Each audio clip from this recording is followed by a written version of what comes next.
straight out of the gate. If you play this game over and over, and the person you're playing against picks randomly, I will win 74% of the time.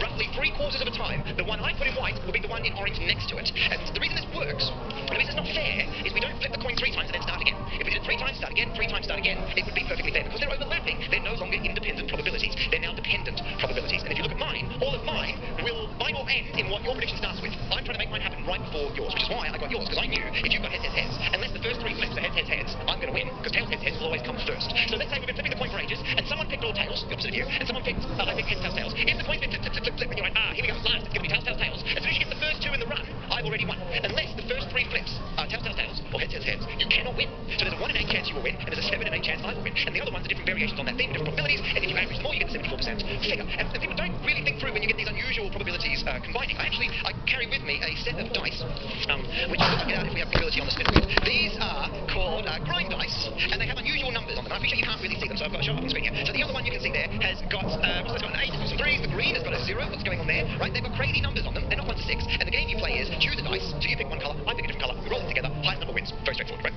Except they're not all equally likely to win because they've got different numbers, but it's very hard to tell at a glance which is the best dice. I can now reveal to you that if you roll the red one versus the blue one, the red one will win more often than the blue. Not all the time, but more often. It's above 50%. The blue one wins more often than the green wins more often than the yellow wins more often than the magenta, and so you get this fantastic ordering from the best dice, which is the red, down to the worst dice, which is the magenta.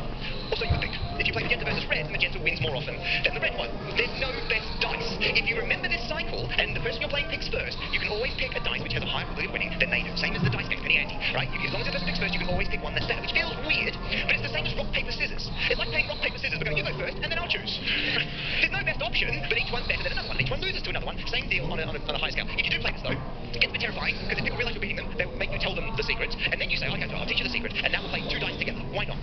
What they won't realise is if you play 2 dice simultaneously, it reverses the order. So you will pick first, and they will then deliberately pick the one that loses.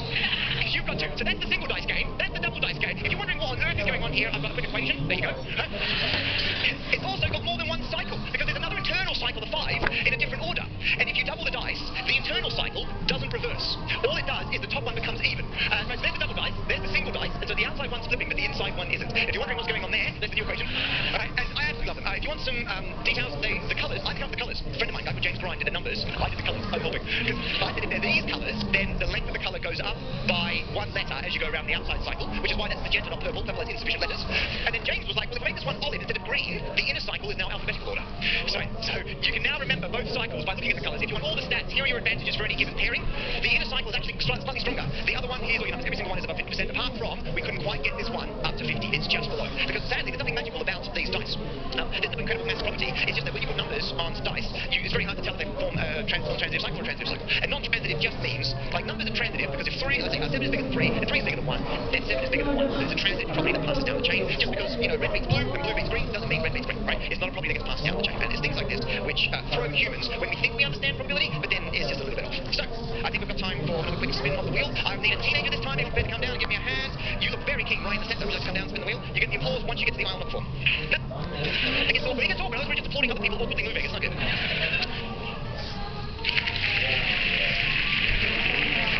What's your name? Sasha. Very nice to meet you, Sasha. So you saw how this goes. You grab it, you give it a spin. Whatever colour it ends up on, you say very loudly what it was. Okay, off you go. Okay, we're going to be talking about... Okay. Probability X, round of applause for Sasha. Oh. What are the chances? So, probability, I think I've got a second probability thing here. Give me a second. Oh, yeah, no, okay, this is kind of fun. This is an old classic. So, way back in the distant past, 2010, I saw a newspaper story about someone who had analysed the locations of the ancient monolithic sites in the UK, and they realised that they formed patterns. Specifically, if you took the 1500 main monolithic ancient sites, the prehistoric sites, and you analysed their positions, they formed triangles. More than that, they formed very precise triangles, isosceles triangles, where 2 sides are exactly the same length, they're within like 0.5% incredible precision. And the person who found this put out a press release, it was in all the papers, they claimed it was some kind of ancient sat-nav, and that they used these geometric arrangements of monolithic sites to navigate across the United Kingdom. And the researchers said that the results were so precise, they could not have happened by accident. In fact, they couldn't rule out extraterrestrial help. So, I thought I would check. So I went and also got some ancient sites and started plotting them on a map of the United Kingdom. The first 3 I came across, around Birmingham, formed a perfect equilateral triangle within the required 0.5%. And then, I added more triangles. You've also got 2 isosceles triangles either side, both within the 0.5%, another pair of isosceles triangles, both within the required 0.5%. The base and the perpendicular lines take to go through 4 new locations. The location in Conway is within 12 metres of this line, and then goes over 170 miles across the United Kingdom, right through the base of the triangle, hits Luton, where it's within 9 metres of that spot. Incredibly precise patterns. I was like, wow, this can't have happened by accident. Except I wasn't analysing ancient monolithic sites. I had looked up the Woolworths stores who had gone bankrupt slightly before. And we'd already forgotten how the people of 2008 lived. I mean, how did they buy discount plastic goods and clothing? We just don't know. And for the young people who aren't familiar with Woolworths, they had a business model where they were like, let's just get all the confectionery and put it in open containers, let people help themselves, and assume nothing will go wrong with that business model. Right, so they went out of business. I found the 800 Woolworths locations around the UK, and I analysed them, and I found the same patterns to the same level of precision as the other person who had found, who was claiming either ancient wisdom or, aliens or all these things, right? So I put out my findings as a press release about how we could learn about the ancient Woolworths civilization. The Guardian went with aliens found Woolworths civilization, which was pretty funny. It turns out there's just lots and lots of stores to choose from. So specifically, here are the ones I had with their postcodes. They're all legitimate stores. You can fact check this. But here are all the stores, right? If you've got, I checked the numbers. If you have 800 Woolworths stores, there are 85 million possible triangles. If you have 85 million triangles, it would be more amazing if none of them were isosceles, right? There are so many options. If you look hard enough, you will definitely find this pattern. Or any pattern mathematically we can state, you can find any pattern you want to any level of precision you want if you're prepared to ignore enough data.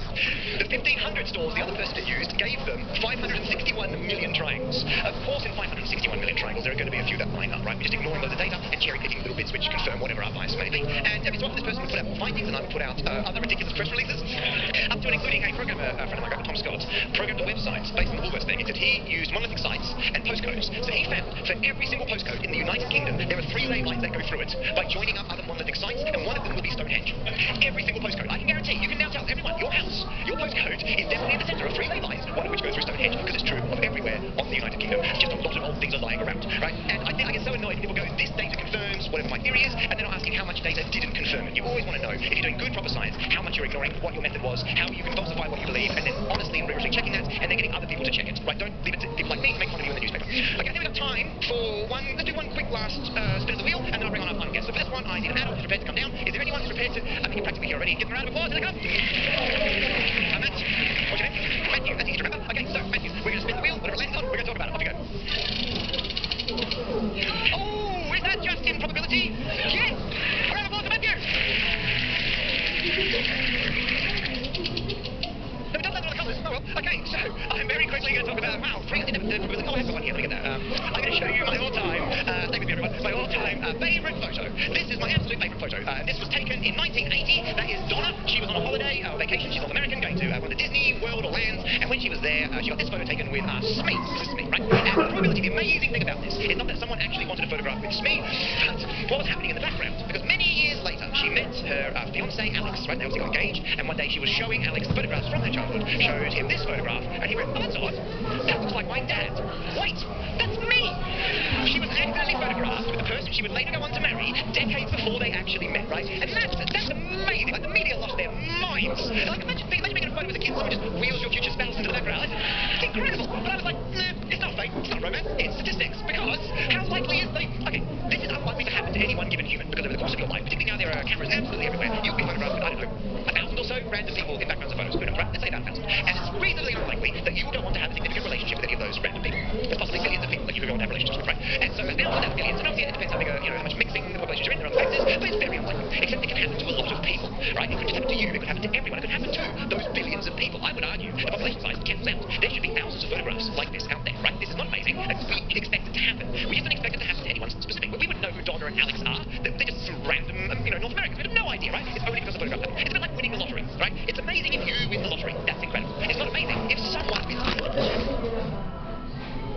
It just keeps happening. Yes, millions of people play the lottery, right? So people forget about how many opportunities these things have. And I went on tour a couple of years ago to show nothing into it. And when I was on tour, I showed this photograph and talked about how likely I thought it was. And sure enough, in one show, someone came up to me and said, oh, this happened to a friend of mine. A friend of mine, Kate, she met someone called Chris in 1993, and they got engaged. And they were on a world tour to celebrate their engagement. And they were travelling around the planet. They went to visit some distant relatives of Kate's in outback Western Australia, which really is the middle of nowhere. Right? I've been there, right? And they were visiting one particular family on one particular farm, and the wife and that family said, oh, so bring here. My husband and I, we went to the UK once, years ago, right? Took a whole bunch of photos, and we got one specific photo that we don't know where we took it. All the other ones were written the location on the back. This one we have no idea. And they're like, okay, well, let's have a look, right? And so they went in, we got the photo, they pulled it out, and Chris looked at it and went, oh, that looks like, oh, that's Trafalgar Square, right? You're feeding the pigeons at Trafalgar Square. Wait a minute, that's me!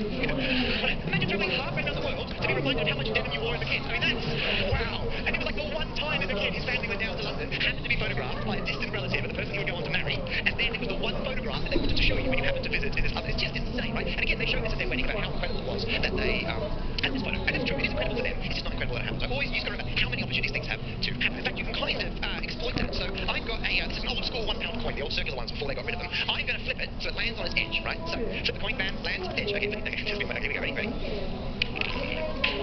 That's dangerously close. Oh, that's so close. Isn't that amazing? I mean, I thought you guys were standing doing the same thing over and over again, but no. No, actually, that was the pound coin. I think is the most likely thing to land on its edge. And just that doesn't always happen, by the way. There's not an edge. I happen to get lucky on the first flip, right? It genuinely does happen. I could sit here for that was close. I could sit here and flip it thousands of times. Eventually, it would land on its edge, which I know because I did. So this was me flipping a coin until it lands on its edge. I wanted to see how many edges I could get, and some of them I wasn't sure if they should count or not. So I want your opinion on this one. Okay, here we go. This is me flipping a coin so it lands on its edge. Flip the coin. Look at that. Wait. Oh no. No. Ah. Does that count? Vote if you think that counts. Vote if you think it doesn't. You're right, it does not. I kept going. I flipped this specific coin 10,000 times. Oh, I haven't put the video out yet, so people watching this, spoiler, don't tell anyone else, the video will be out soon. I did like 20 videos, like, here's a coin to land on its edge. Boom, thanks. Right, there's the video. And I kept going, 14 edges out of 10,000 flips. I believe the old circular pound coin is the most likely to land on its edge of all the coins. That's my theory, and it seems very likely. I couldn't believe I almost got an edge just... right. So if you ever want to pass, in my experience, 3 days of your life, get involved. Okay, so I think we've done enough ridiculous bits of probability. We'll go back to the show as I originally planned. To be honest, I am quite glad, right? It's a great example of probability. If you do something often enough, weird things will happen. I like the fact that we got 3 probabilities in a row. I think it's actually quite a good message. Although the bizarre thing is, this is the first time I've ever done this talk, right? It happened straight away. And for those of you watching the video, it's because we sat here and kept spinning it until we got probability.